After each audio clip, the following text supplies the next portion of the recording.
So last week, Steve, we did the Passover because it was Passover, and I was inspired, and the material was somewhat fresh in my mind from last year. So we got through the Old Testament in the Passover, and I was very excited. So some key points just was that in the very first instance of the Passover, God ordained it as an annual festival, and it's one of the 6 annual festivals, and we talked about those from Leviticus 23 and how I see it as a pattern. The festivals are patterns or parables of Jesus. His first coming would be the first 3 festivals, which would be the Passover with unleavened bread, then the first fruits, and then the Pentecost. So Passover obviously is with the Feast of Unleavened Bread would be his life without sin, and then his sacrifice. We looked at 1 Corinthians 5. Jesus is our Passover lamb. And then the first fruits would be his resurrection. So those 3 are the pattern of his first coming. And then the Pentecost would be the ecclesial activity after Jesus was raised from the dead. And then there's an interlude in that section in Leviticus 23. I think it's verse 23 or verse 22 where it says, in the meantime, it just seems so out of place because the festivals are the whole discussion, but it says, when you harvest your field, leave the edges for the widows and the orphans. And it just seems like an emphasis of the work that we're supposed to be doing. It just shouts at us to pay attention because it doesn't fit with the rest of the chapter. And then the following 3 festivals foretell Jesus' return. So the trumpets is the next one. And last year, after I did those festivals, I was so excited for October 10th because it was going to be the festival of the trumpets, Feast of the Trumpets. And Jesus didn't come. And I have to admit that I was somewhat disappointed. But I think, where are you going, ladies? There's a class up here. I don't think there's one downstairs. Come on up here. Oh, my goodness. We'll have to organize that before class next time. So then, again, I was a little bit disappointed, but I think, we have prophecies and we have these patterns to keep us excited. And maybe one time it's the Feast of Trumpets that gets me excited. Maybe another time it's a prophecy of some other thing that says, hey, pay attention, get on the right path. So in any case, Feast of Trumpets is next, announcing Jesus' return. Then the feast, the Day of Atonement, which is the 5th feast, and then finally the Tabernacles, where we dwell with our Heavenly Father. So again, the pattern of those things being a pattern of Jesus' life in his 2 advents. So again, last week it was Passover, and I thought it would be interesting to look at Passover again.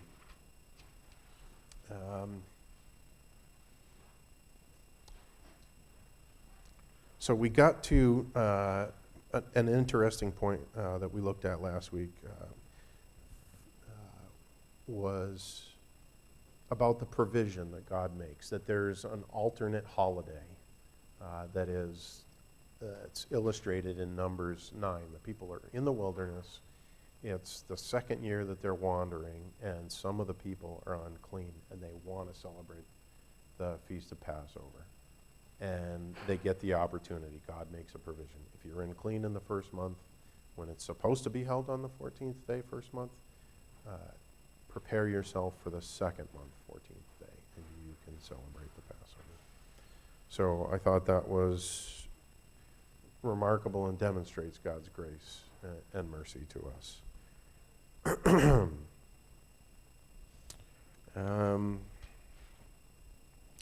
Deuteronomy, the message from the Passover in Deuteronomy 16 is that it happens at the place where God tells us. He's got his arrangement for us and his particular plans. Don't make your Passover wherever you want. You come to my place, which is Jerusalem. It gets celebrated again in Joshua when actually simultaneous with the manna ending after their wilderness wanderings. And then what I think is in the pictures of God's grace to us in the Passover, a terrific example of the ecclesia and how we need to treat each other. And I know this is a repeat from last week, but just for those who weren't here and just because I love it so much. In 2 Chronicles 30, Hezekiah celebrates a Passover. And as in Numbers chapter 9, they weren't ready in the first month. I think they had found the book of the law, and they were cleaning out the temple, and things just weren't ready. So Hezekiah arranges for this Passover to be held in the second month. So again, God's mercy. But then just the examples of exceptional behavior. We talked about how the kingdom was divided. But Hezekiah and the brethren from the south were welcoming to the brethren from the north. They asked them to come down. And some of the brethren from the north were disrespectful at the least. They shamed them and they ridiculed them for making the invite. But some of the brothers humbled themselves and came to celebrate. And so that's another example, how we get an invitation, and even if we're in the wrong, we can accept it gracefully. We don't have to have hard hearts when we leave. If we leave and when we make a mistake and leave, the ecclesia should welcome the brothers and sisters back, and I think it's a great example. And just a catchword that's obviously being used a lot recently in the last 15, 20 years is unity of mind, and those brothers show a unity of mind, and that phrase is used in the NIV anyway. I don't know what it says in King James, but in verse 12. Then again, the exceptional behavior of Hezekiah, he prays for the people, and the Lord hears. The Levites make sacrifices for people who weren't consecrated. And then just the joy that there is in the ecclesia. There's so much excitement about the Passover that they celebrate it for another 7 days. So, and with verse 25 says, with the aliens. And there was an after effect of the joy. It didn't just end in that joy. It transformed their lives. And so they went and destroyed the idols. So the next one is Josiah's Passover. I don't think that we got to look at this one. I think we ended up with Hezekiah's. But let's turn up 2 Chronicles chapter 35. What I had planned to get to today was to finish the rest of the Passovers. And then I mentioned at the outset Jesus being our Passover lamb. And the lamb is extremely prominent in the Revelation. So I wanted to get to that. I don't know if we're going to be able to get to that, but just pointing out the lamb in the Revelation. And I stole some study notes and found this presentation. What's that? I stole some study notes. I really did. It was just one paper. You have to do multiple, I think, for research. But just the same. Excuse me.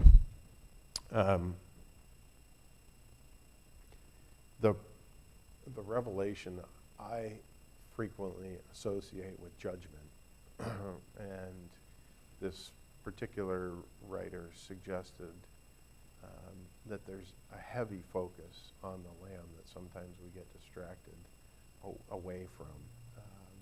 So the Lamb is mentioned 21 times in the Revelation, and reminding us of the role of the Lamb, and that God's ultimate plan is redemption rather than a judgment. But hopefully we'll get there. But let's have a look at 2 Chronicles 35, and just a couple exceptional things I think here. In verse 7 and 8 would be the size of the contributions, 30,000 sheep and goats. And then again, the brothers looking after each other. The officials make a significant contribution. I have 2,900 animals given in donation.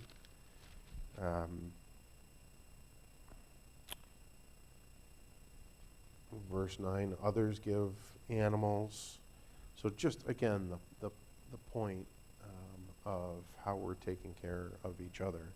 Verse 15, 2 Chronicles 35.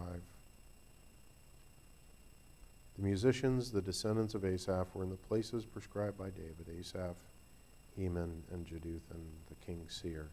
The gatekeepers at each gate did not need to leave their posts because their fellow Levites made the preparations for them. We just have to take these things as examples of how to treat each other. You know, I couldn't get it done, so I had something else to do, right? And somebody else made a provision for me. That's just how we have to treat each other. Then there are two comments. I think one of them is in 2 Chronicles 30, and the other one's in 2 Chronicles 35, and it's about how it looks like these two Passovers are described as the ultimate. It says something like it never had been celebrated like this before. So it's kind of interesting that the one in 30 is followed up by the one in 35. But I think in their own unique way, they were tremendous celebrations. Not that one translation actually even suggested that the Passover hadn't been celebrated since Samuel. But I can't accept that, because David must have been celebrating the Passover. I can't imagine that David wasn't celebrating the Passover. It says, I mean, it was a command for them to gather in Jerusalem 3 times a year, and Passover was one of those events. So I can't. It just doesn't make sense to me to accept the proposition that, or proposal that it hadn't been celebrated at all since. Maybe it's just some of the way that the translation was made. But I guess my point is there were tremendous Passovers in their own right.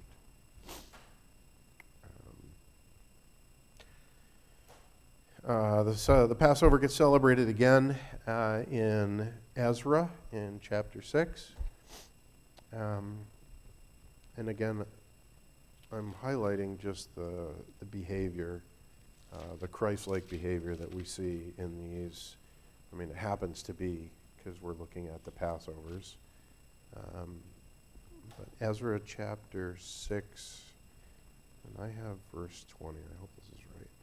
Yeah.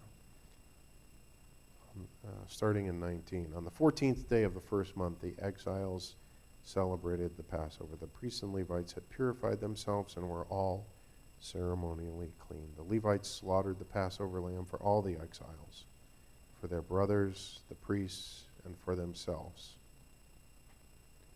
So, you know, the command in Exodus is for you to slaughter your own lamb, right? And for whatever reason, the exiles either weren't prepared because they didn't have animals, or for whatever reason. I didn't look into why this was necessary, but the Levites made provisions for their brothers. Anybody you did some Ezra, Steve. Do you remember coming across anything on why the Levites did and not the individual household leaders? Ezra 6? Let me just turn up the Exodus record, Exodus directive. It says, verse 3, tell the whole Israelite community that the 10th day of this month, each man is to take a lamb for his family, one for each household. So that's a contrast to what's done in Ezra chapter 6, where the Levites do it. All right.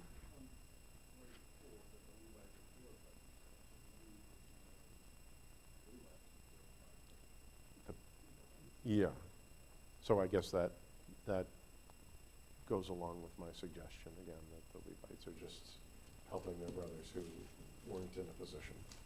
I think too, and this may have zero bearing on it, but, I think we have to think in terms of economics as well. You had, this small band of people coming back after a long journey. I think they were poor. They hadn't established themselves back into the land. There may have been people that just couldn't afford a land. Yeah. Or they were trying to pool all of their resources together, so it made sense financially, and to kind of keep, the economy going, that, the Levites sanctify themselves, and they do it for all of the people until everybody could get on their feet and all the families could do it in the tradition as set forth in Exodus. I don't know, they were in rough shape when they got there, Yeah, it makes it sound almost like it was a symbolic thing. Yeah, it was where more of a speaks symbol. of the Passover lamb. That's right, that's It's right. not like there was, typically there would be one for each family. Right. So not the 30,000, but 10,000. Yeah. Yeah, and I think that's a good contrast because, when the dedication of the temple with Solomon, he was sacrificing hundreds of thousands of animals that they lost count of how many animals that they saw. And so, fast forward to the return, and now they just have one symbolic lamb. And I think there's a lesson there someplace, They were up here, they're down here now, but they still have the faith. There's still a small remnant that is keeping the faith. And probably in exile, they weren't practicing, they were. You weren't allowed to. That's right, yeah. So this is probably the first for maybe a generation that born Absolutely, in exile. absolutely. It could be they didn't know how to do it. Yeah, so the Josiah Passover is 623. I don't know when the exile, what's the exile, 587? So it would have been a generation. It would have been 50 years maybe, because I have 516 for Ezra. And they were in captivity for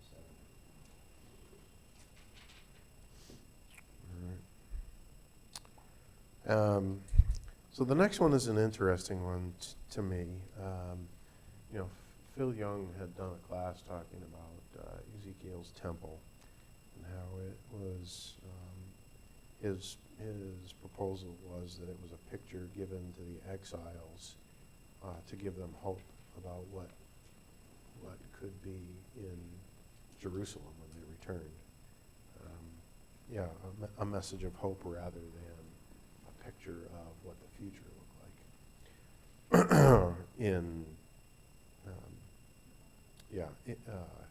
when the kingdom comes. So in Ezekiel 45 there is a Passover, so let's have a look at it. So there's going to be a quiz after we do this reading, so pay attention, read carefully. Brendan's taking a whole bunch of notes. No, I'm scooting. Where is it, Jim? What? Ezekiel 45, I believe. Ezekiel. Yeah, Ezekiel's temple, right, is in this section.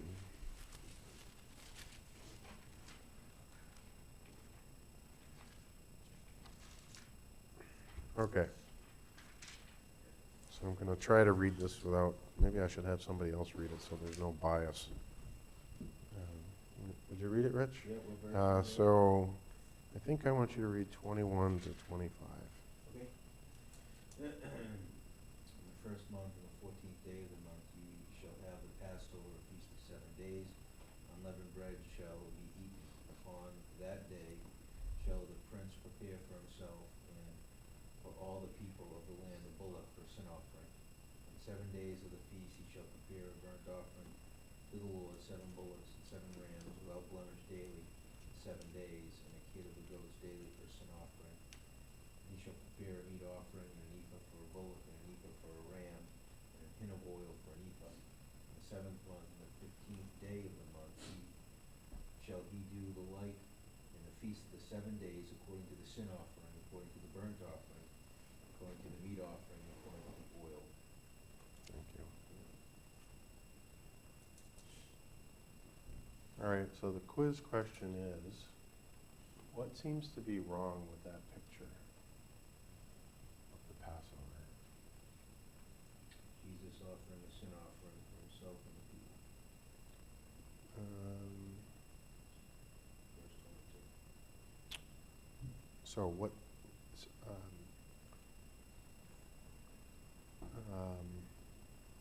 okay. The prince is to provide a bull as a sin offering for himself and all the people in the land.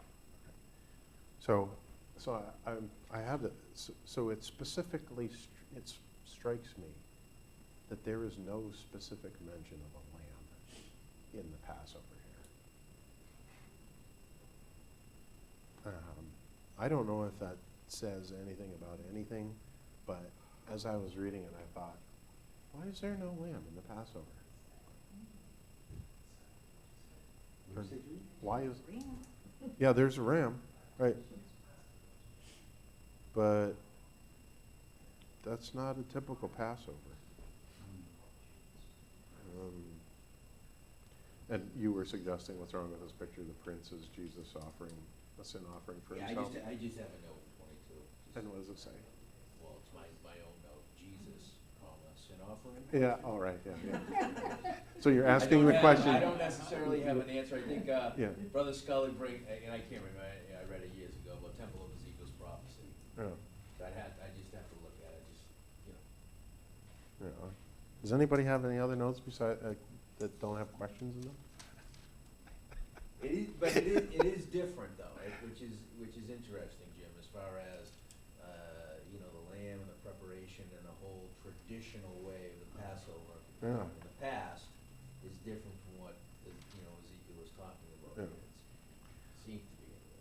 So I thought, oh, maybe it's later, maybe it's in chapter 46. And so I went through 46 and he gets to the end and he says, yeah, you're supposed to offer a lamb every day, but that's just a daily offering. It doesn't have anything to do with Passover. It was, whether it was January 1st or Nisan 14. They were supposed to offer a lamb. Anyway, I thought that was kind of wacky. Have anything to do with the division of the land that they,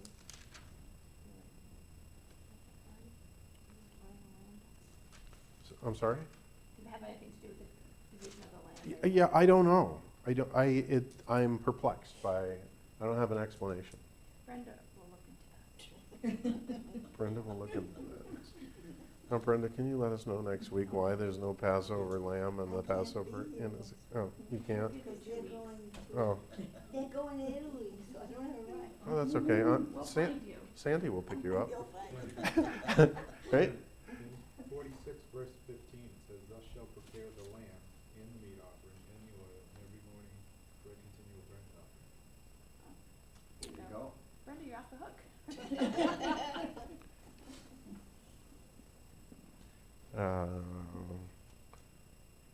This is What special. verse is that in? 46:15.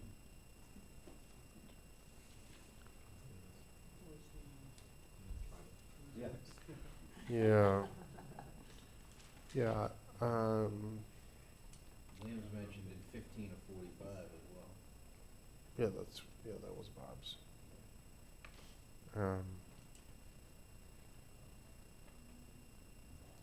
Yeah, I don't know if that's associated with Passover, but I'll have to look at that. I think, that looks like another regular offering, but maybe I'm wrong, but thank you for that.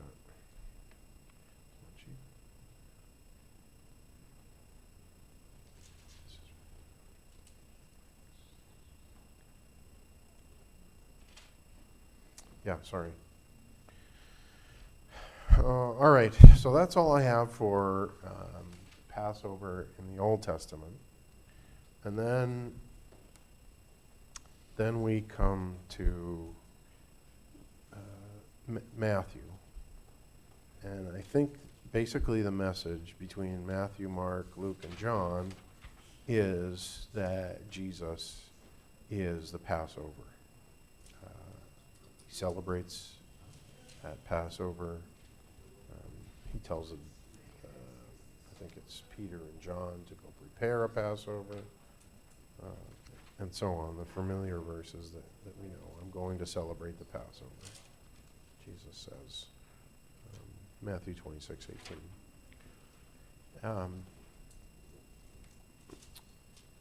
Another noteworthy passage I thought was that Jesus celebrated when he was even a youth with his parents.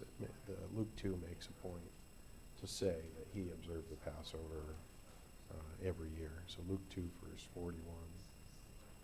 41. Why would it say he celebrated the Passover every year, but not the other two festivals? I can't remember which ones were the other obligatories, but there were 3 obligatory trips to Jerusalem, and one of them was Passover, but it only specifically mentions in Luke the Passover. Then we get to Luke 22. So let's just open up Luke 22.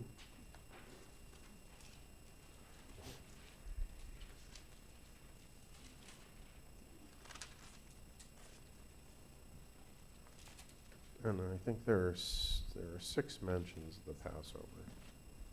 So I think I mentioned this last week. It seems preposterous that anybody would dare suggest that Jesus didn't eat the Passover with his disciples. And, I know Harry Whitaker he does a study, and I have to confess that I didn't look at all the details, but whether it was the 14th or 15th, whether it was the day before, or actually the Passover, but the description in Luke 22, verse 7, 8, 11, 13, and 15, we're not left with much in our imagination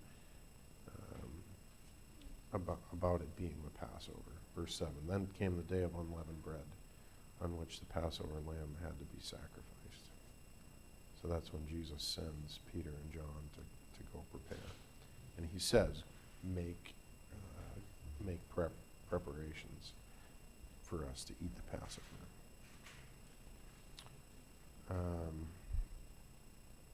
Verse 11. Yeah, Jesus predicts that Peter and John are going to meet somebody, and they have to tell, this is what we're doing. And in 15, Jesus talks about his eagerness to celebrate the Passover.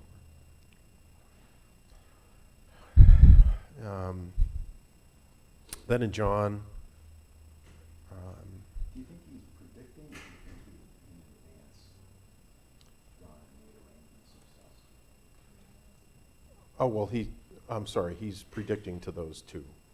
He says, where do you want us to prepare for it, they asked. He replied, as you enter the city, a man carrying a jar of water will meet you, follow him. So he's predicting what's going to happen when they go to do the preparation for the Passover. Is that what you mean? I think my suggestion is that Jesus, that previous to that, Oh, they were looking for Jesus. They wanted to kill him. right.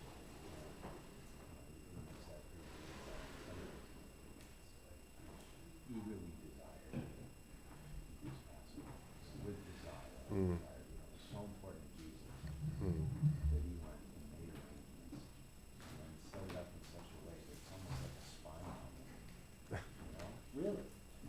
You're going to go into the city, and there's going to be a man taking a pitcher of water, not a woman. It's going to be something that they can that's the guy you're supposed to follow. And so they just follow this guy, and then they meet this man, and it's like they have code words. The teacher says, Mm. right? Or I you just think about the I just- preparation, how much meaningful that means. Yeah, I think Jesus went and, got it all set up, made arrangements, and then he said to them, I want you to go. And then, that's how important it was to Jesus. Was it like randomly an extra room already? Yeah, right. If you think about it, as you pointed out, Jim, people would, they were obliged to come to Jerusalem to celebrate the Passover. And, you know, it wasn't by chance it just happened, as you say, it wasn't by chance it just Extra happened to be a room, Airbnb. right? I mean, somebody had to reserve that room. It was a busy time in Jerusalem. Yeah, I mean, they- Accommodations and rooms were. Hundreds of hard to thousands come of to. people would come into the There city. must have been tons of people there, right? Yeah, yeah.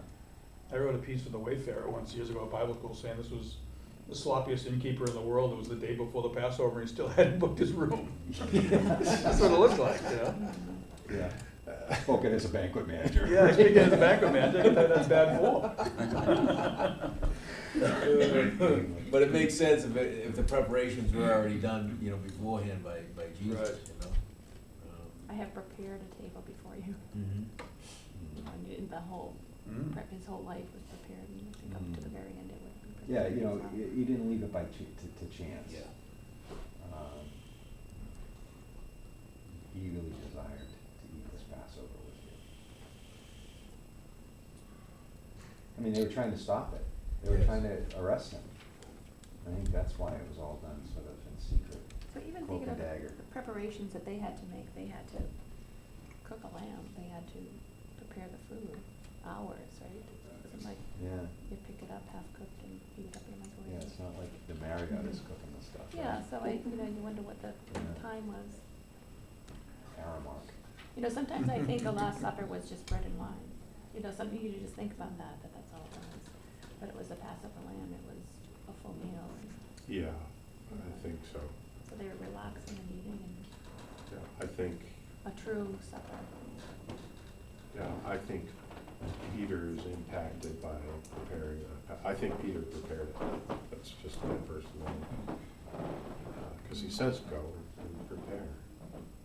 I think Peter actually killed that lamb. I'm not positive, it doesn't, I don't know if there's anything in scripture other than Jesus' direction to tell them. But Peter talks about Jesus being their Passover. I remember hearing an explication about this from Peter and John. There was an age difference. Peter was older, John was, it's all speculation, John was younger. And they ended up getting in a fight about, about the preparations. And because of their fighting, they had forgotten to kind of set out water to wash the feet of the guests.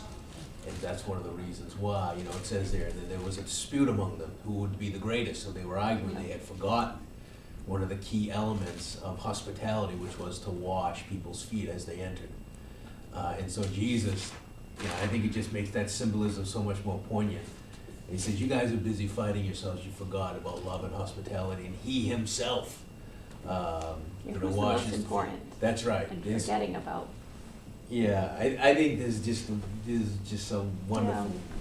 do we read over things so Exhortations. quickly? Oh, there was a dispute among them. Yeah, like just to think on that, to meditate on dispute among themselves. Who would be the greatest? Mm. So we're not gonna get to the Revelation.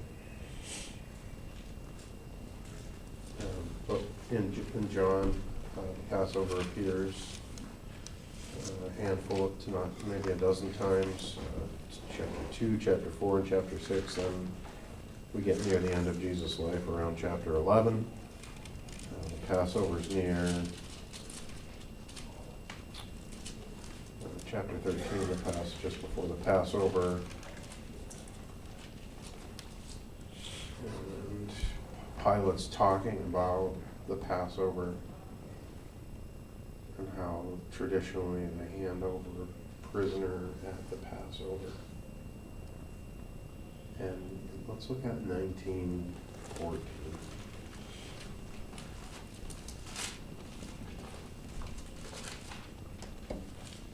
Or John? Yeah.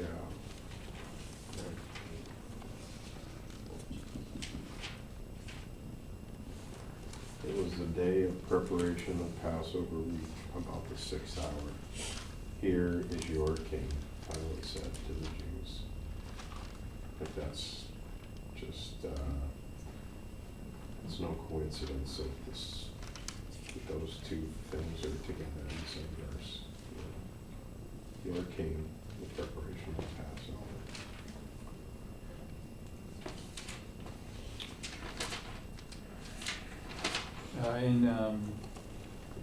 One of those, you talk about wonderful subtleties in John's gospel. If you look at John chapter 2, verse 13, and John does this repeatedly, actually. Notice in John chapter 2, verse 13, it says, the Jews' Passover was at hand.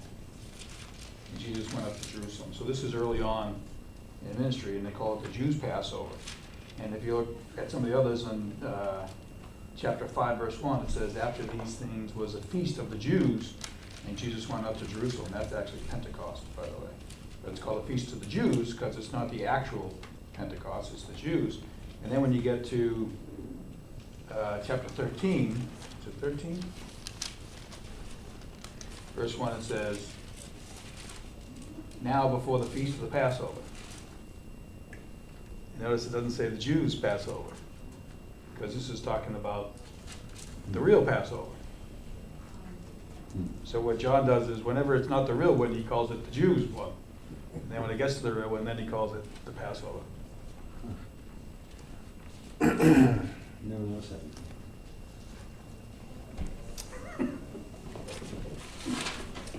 Bang. All right, so maybe some other time we'll get to the Lamb and the Revelation. Week 3.